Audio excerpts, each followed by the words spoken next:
playing that 5 against, a couple big bodies there throughout the game. He really had to use his physicality. He had to fight for position. A lot of ball screens were being set, so we were switching a lot of them as well. So some of them he'd had to play too and, keep that guard in front of him for a second and then veer back and fight that big for position, then try to fight the big on the glass.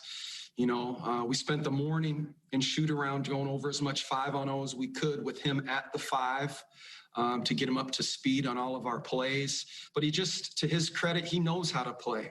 He has an instinct, a good instinct to play the game of basketball. He has a good feel out there. I thought he made the right choices on offense and he was very active on defense, and he played a great game and, had a double-double, and teammates, poured the water on him there in the locker room. So it was a good atmosphere. Other questions, please. Yeah, Nate, when you pulled him out, and I know he needed to get a breather at some point. It seems that's when the game almost turned against you, and you had to go back to him. How difficult, or how do you think he physically held up? Because that seems like a lot of responsibility in this short period of time to play 42 minutes for a guy. Yeah, that was a big moment of the game there too. He played that whole third.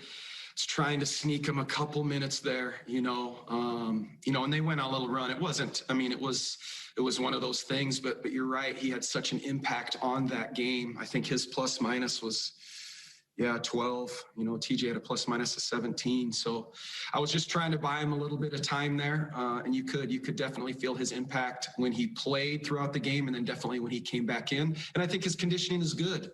I think he kept good conditioning through practices and stuff that he wasn't playing.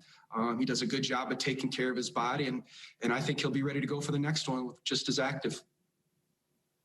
And can I follow up with that? How do you do, like, say, for instance, I guess we can't project the future, but a guy like that, if he's playing this well and you get some bodies back, you kind of caught between wanting him to keep his rhythm and reward him for what he's done, but also you have to work other guys back in rotation whenever you get those guys back. How difficult is that balancing act whenever you kind of cross that, when you get to that bridge? Yeah, it's a challenge, but you always want to lean on rewarding guys for playing well. There's going to be a spot for him.